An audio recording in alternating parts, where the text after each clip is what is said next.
December 30th, 2021. Halfcast 214, episode 214. Let's go. Of course, I have a few things to share with you. An evening of reflection.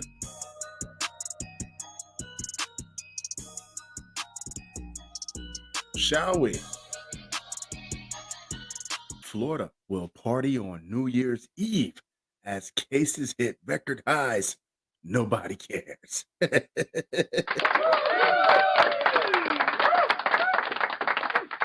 I get it 100%. People don't want to miss out on the great moments of their lives, but there's a difference between being brave and just tempting fate. As 2021 concludes with record numbers of new COVID-19 cases in Florida and the nation as a whole, Dr. Claudia Espinoza plans to spend New Year's Eve quietly with their family in their Tampa home. I'm just going to stay in my house, probably go to bed early, she told the Daily Beast.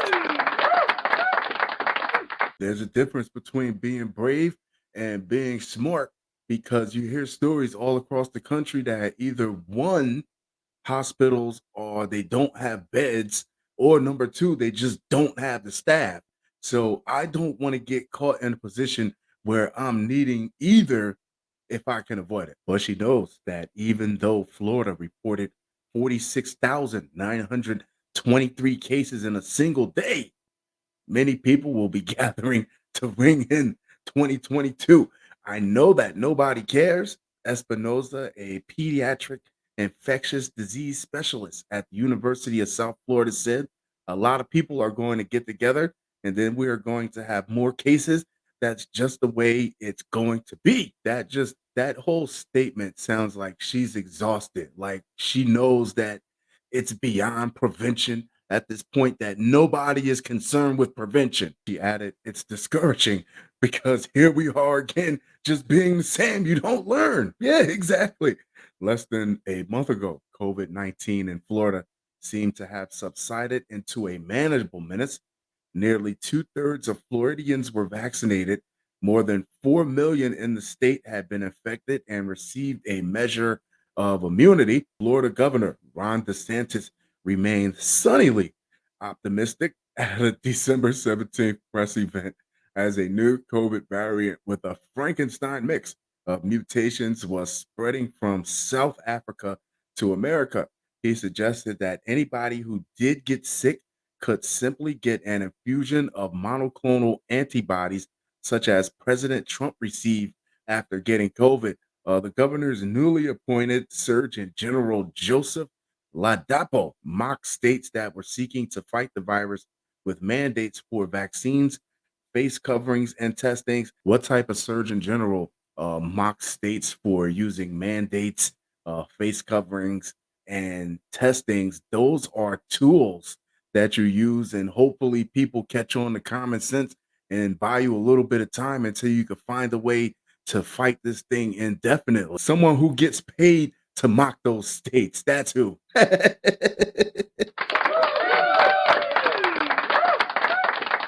Mandate schmandate. It's the trifecta. Ladapo said it's lunacy. But neither DeSantis nor Ladapo had much to say when two of the three main monoclonal antibody treatments, Region Cove and Bamlanivimab, Estisivimab, I'm sorry, those are some horrible words, soon after proved to be ineffective against the Omicron variant. We cannot use those anymore because they are not working, Espinoza noted on Wednesday. That's how doctors say you thought you knew all your shit, but you don't know anything. Right now, we are trying to prioritize and just give it to people who most likely would die, Espinoza said. And those are the immunosuppressed people, or the ones who have a lot of risk factors. Those are the only ones that we are able to use these medications on, because we have to be very conscious how we use the resources. At the same time, Omicron was proving able to circumvent some of those protective powers of the jab. Espinoza figures on being with their daughter on New Year's Eve. She will then proceed into 2022 No doubt treating kids who became ill because their families ignored simple precautions that are everyone's civic duty. She fears the days ahead may see other variants emerge from places where too many people do not even have the opportunity to get the jab. It's really not reassuring. The panoramic view right now, she said, but we just have to keep working. Just like the article from the other night where the anti-vaxxers were in the Burger King protesting. People don't care about the virus. They don't care about the vaccine. They don't care about getting sick. They want to fight against the feeling that they're being told what to do. Is this how it's going to end? They're just going to keep throwing these huge parties until the people who are smart enough to stay inside that they're the only ones that's left. They said they're having a something at Times Square, and I would love to know how many people that are going to be at Times Square when the ball drop. How many of them are actually from New York? Cousin from St. Ola comes back and gives you more than a souvenir from the big city.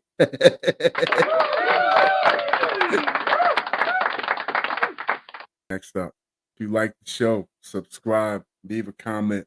Let me know you're rocking with your boy. Bank seeks to recover $175 million it paid out on Christmas by mistake. Oh, we will not offset this Christmas miracle by claiming it was just a clerical error. No, you cannot have the money back.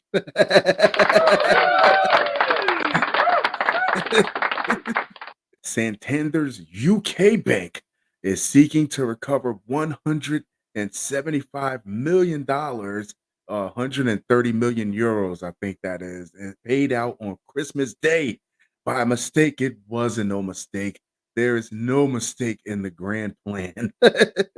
Due to a technical issue, that's what they call it now, 75,000 payments by some 2,000 corporate and commercial account holders were made twice to their recipients, the bank said in a statement sent to AFP, confirming a report in the Times of London. The duplicated transactions made on Christmas morning came from the bank's own reserves, meaning that none of the clients were left out of pocket. The bank said it added that it will be working hard with many banks across the UK to recover the duplicated transactions over the coming days. The bank said the payments could have included wages and payments to suppliers.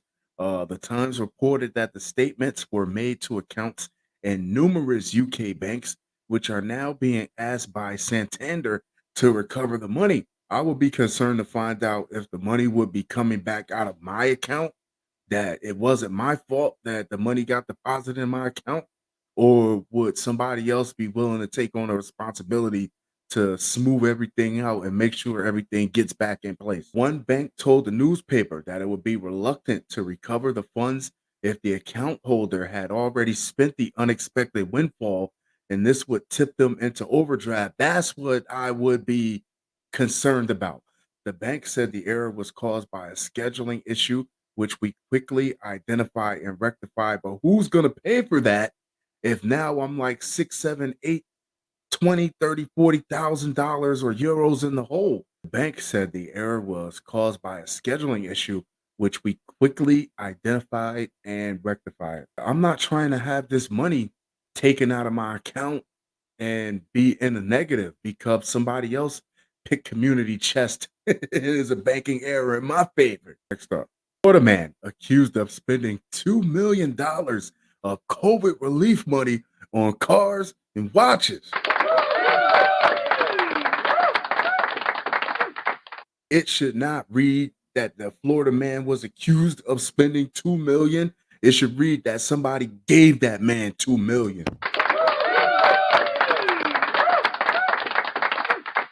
After they gave that Iowa governor a hard time and wanted to stick auditors up her behind because she actually took the COVID relief money and paid her employees. But here is different. They just gave this man $2 million to go on a shopping spree. Federal prosecutors allege that a Florida man fraudulently obtained millions of dollars in COVID-19 relief funds and spent the money on luxury cars, watches, and other design goods. Valesky Borowski of Fort Lauderdale has been charged with 5 counts of wire fraud, 3 counts of money laundering, and 1 count of aggravated identity theft. Department of Justice officials said the 27-year-old filled out fraudulent applications for the Federal Payment Protection Program, which provided loans to businesses to stay open and keep employees on the payroll during the pandemic. The program ended on May 31st. Borowski, along with unnamed accomplices, allegedly sought more than 4.2 million in PPP loans, in addition to making up information about the applicant's expenses and payroll. I need at least 4 million to keep my company afloat during this pandemic. Well, what is your company, sir? We customize gold bars. Well, we don't have 4 million. Here's two. Okay. After filling out the false applications, prosecutors claim Borowski and those he teamed up with accessed $2.1 million in loans, spending it on a Lamborghini Huracan Evo, a Rolex watch, and clothing from Louis Vuitton, Chanel, and other designers. Because how are you going to let people know that you're doing the right thing with the money unless you spend it on expensive things? Borowski made his first court appearance on Wednesday. He could face up to 132 years in prison if found guilty. Jesus. Like the scene from the Goodfellas when Conway told him, don't make any big purchases for a while. And you get the girl pops up with the fur coat and the guy pops up with the big Cadillac. Like, what are you doing? What are you doing? This is not low. You're not being low. Bullhead. I'm going to take about 1 million, wrap it up real good, put mothballs on it, put that nice plastic, shrink wrap it, and just bury it somewhere until all this blows over. You go ahead, you spend your money on the Lamborghinis or whatever. Next up, Iowa church using hallucinogen during services denied tax exempt status. The IRS has defended its decision to deny tax exempt status to an Iowa church that uses the hallucinogenic ayahuasca in its services and ceremonies. The Ayahuasca Church of Healing applied for tax exempt status with the IRS in January 2019. The church was formed in September 2018, according to state records, and listed the home of one of its co-founders, Admir Dado Kanterovic, as its address. The church, which had as many as 20 members at one time, holds a sacrament of ayahuasca. Its members use the hallucinogenic for spiritual, physical, and emotional healing, as well as to develop a psychic and spiritual connection to the divine. I read that it helps people with their addictions too, like people who are addicted to like alcohol and opioids. Numerous other Native American cultures have used ayahuasca for similar purposes, but even though Kanterovic said that he never conducted any such ceremonies at his home or elsewhere in the state, the substance remains illegal in the United States. If you listen to Rogan, they talk about it's illegal in the United States, but you can go to like Peru. People take trips to like Brazil and South America. They go on like these pilgrimages to do it. After the IRS initially denied the church tax exempt status, the church's co-founders sought an expedited appeal in April with the assistance of Republican Senator Chuck Grassley's office. A whole Chuck Grassley took a sip of that ayahuasca. Said, I'm going to help you get this stuff. Senator had himself an awakening, was like, oh, this stuff, we got to get this stuff legalized. Whatever you doing, I want to sign off. I want to help you guys out. This stuff rocks. The federal tax agency sent a final letter reaffirming its decision last June. The IRS's final decision said it denied the church's tax exempt status for multiple reasons, including the fact that ayahuasca use is illegal. The IRS also said the church is not a church or convention or association of churches as defined by federal tax regulations. Peep game. Ayahuasca, also known as dimethyltryptamine or DMT, is a Schedule 1 drug, meaning that the Drug Enforcement Administration considered it as having no currently accepted medical use and a high potential for abuse. I know, like cocaine, like opium, like heroin, right? Yeah. In February 2019, the church sought a religious exemption from the DEA, but the DEA provided no substantive response to the request. The church eventually sued the IRS in October, seeking a judicial review of the tax agency's decision. This week, the IRS issued a court filing in a case that stands by its final decision. They're being real anal about this. The church said the IRS denial violated a unanimously decided 2006 Supreme Court decision allowing members of a New Mexico church to use ayahuasca as a way of expressing religious freedom. In that case, the church sued the DEA, claiming that the DEA's confiscation of a Brazilian ayahuasca shipment addressed to the church violated the 1993 Religious Freedom Restoration Act. RFRA says the government can't substantially burden a person's exercise of religion without provably furthering a compelling government interest in the least restrictive way possible, separation of church from state.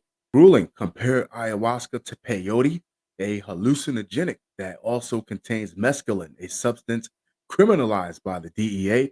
The U.S. has allowed Native American tribes to legally use the substance for decades in their religious rituals. But what is the difference from these churches letting themselves get bit by rattlesnakes and drinking strychnine at their revivals and at their services? What is the difference from that? Why is that not illegal? Show, fun show, fun show. That being said, I'm going to wrap this one up, but I'll be sure to talk to you guys very, very soon. Adios.